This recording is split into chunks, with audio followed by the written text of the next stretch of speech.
Week 13 of the fantasy baseball season. Here's a few pitchers I look to sell and trade this week. The first guy, Tyler Wells of the Baltimore Orioles. So Wells, I mentioned him early in the week, is a good add on the waiver wire. But right now, he's pitching over his head, in my opinion, especially in a tough AL East with great hitting teams like the Yankees, Blue Jays, Red Sox, and Tampa Bay Rays. On the season here for Wells, it's been a good one. 75 2/3, 7-4 record, 59 hits, 26 earned runs, 17 walks, 50 strikeouts, 5 quality starts, a 3.09 ERA, a 1 whip. And over the last couple weeks here, he's been lights out as well with a 1.130 ERA and an 0.75 whip here for Tyler Wells. So Wells, he's going out there every fifth day for this Oriole team, and he's pitching great baseball, no doubt about it here. But I just don't think it's going to hold up in a tough division and on a Baltimore team that obviously isn't going to make the playoffs and can't compete with these teams in the AL East this season. The last few games here for Wells, June 27th at the Mariners, 5 innings, got the win, a hit, a run, 3 Ks in that one.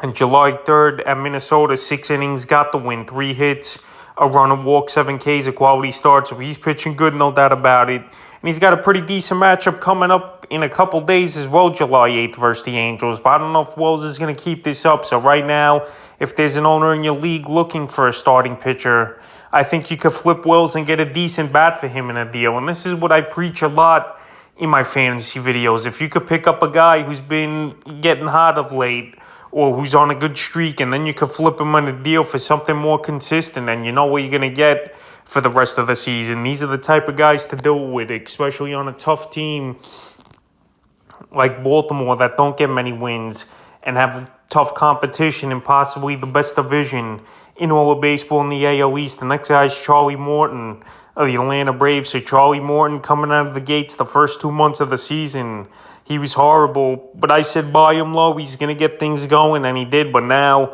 he's pitching way over his head. 87 innings, 4-3 record, 77 hits, 42 earned runs, 31 walks, already 101 strikeouts in the 87 innings, but only 4 quality starts with a 4.34 ERA. But over the last couple weeks here, his ERA is a 1.83 with a 0.81 whip. So Morton's playing great baseball. This Atlanta Brave team, the hottest team in the league here, especially since June 1st, they've already caught the Mets.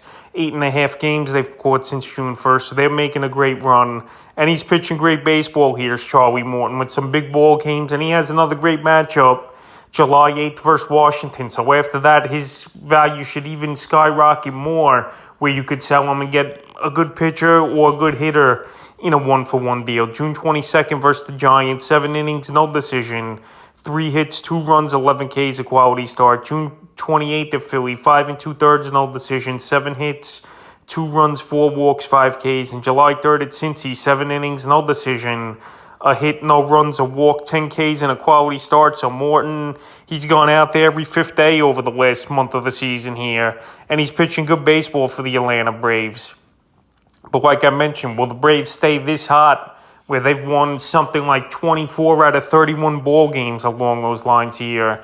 And Charlie Morton's been a big part of it finally for this Brave team. So he's a guy who was down in the dumps early in the season, but he came back with a resurgence over the last month of the season. So right now, while he's pitching great and his value's at a high for this season, I would put him on the trade block and see what I could get for him. Obviously, I'm not dumping any of these guys that I mentioned in this video for anything, but right now it's good to dangle him on the block and see if you could get overvalue for him. So Morton, I definitely would do that with, even though if you can't sell him, hopefully he could keep it going this season here, because this Brave team, they're coming with a charge, especially the last month of the season. The next guy's Christian Javier of the Houston Astros. So Javier has been one of the best pitchers in all of fantasy baseball over the last month of the season. On the season, 69 2/3, 6-3 record, 43 hits, 20 earned runs, 24 walks, 95 strikeouts, which is a big number in 69 2/3, and 4 quality starts. But a lot of these guys,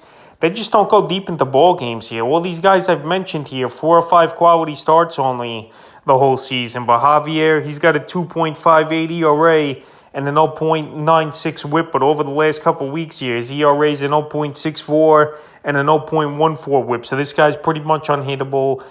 Guys aren't getting on base on him. And he's pitching too good, I think, Javier, to keep this going. I know he's on a great team, obviously, with the Nationals that are running away with that AL West this season with not much competition. The last two games here for Javier. June 25th at the Yankees, 7 innings, got the win. No hits, a walk, 13 Ks, a quality start. So right there, they threw a no-hitter in that ball game was Houston. And then July 1st, he almost matched that outing. 7 innings versus the Angels, got the win. A hit and run, 14 strikeouts, and a quality start. So he's got 27 strikeouts in his last two outings, which is out of control here for Christian Javier. And he's got another good matchup coming up today here versus the Kansas City Royals, where once again, I think he could go through them with a double-digit strikeout game. So right now, where Javier's on a great run, I think you could get a good hitter and a good pitcher in a deal if someone's really desperate for a pitcher like Javier's caliber on their fantasy team. And that's the type of deal I'm going to try to be going for here for Javier. You want top-of-the-line type of guys here, especially to throw a 13 strikeout no-hitter in 7 innings versus the New York Yankees. This guy's value is at an all-time high right now. And this is the time to do it because there's no way he's going to keep up these numbers, especially double-digit strikeout games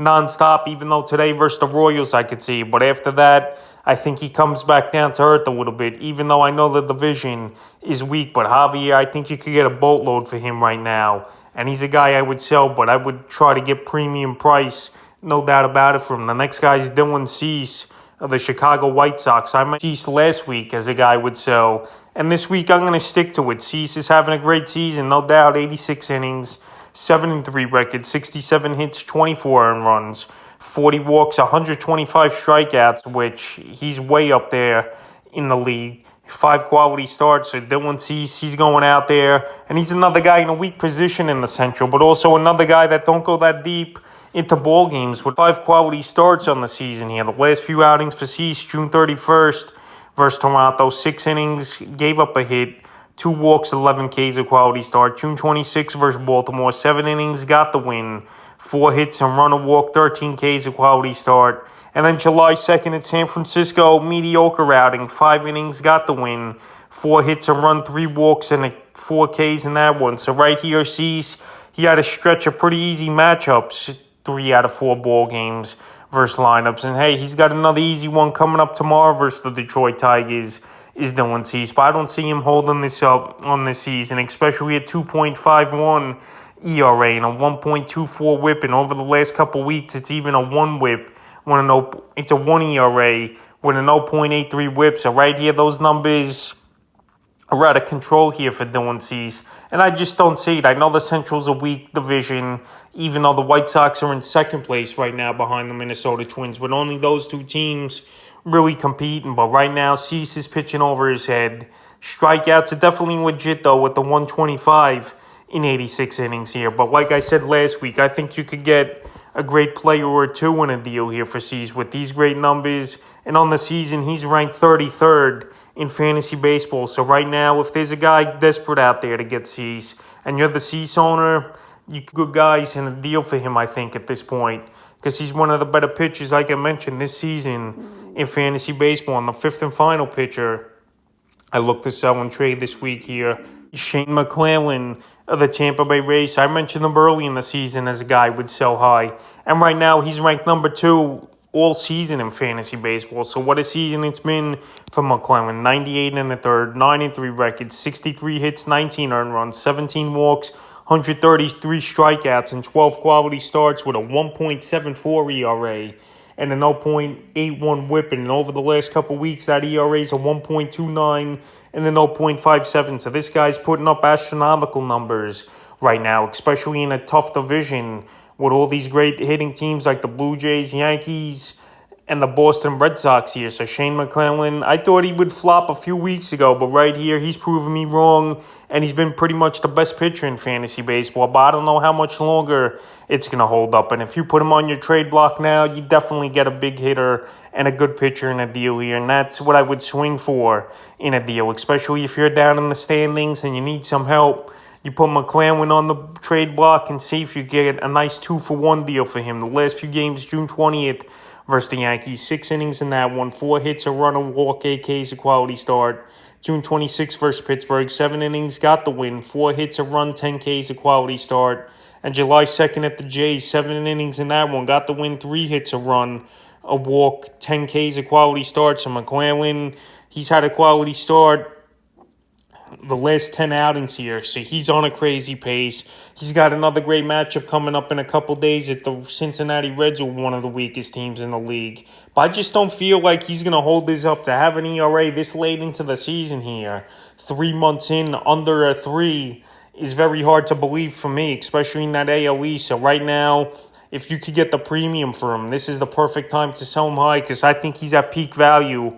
And I just don't see continuing at this crazy rate for McLellan, where he's going out there every 5th day and he's almost getting double-digit strikeouts, and he's almost going 6 or 7 innings easily each and every game here is McLellan. So that's a few pitchers I look to sell and trade for Week 13 of the fantasy baseball season.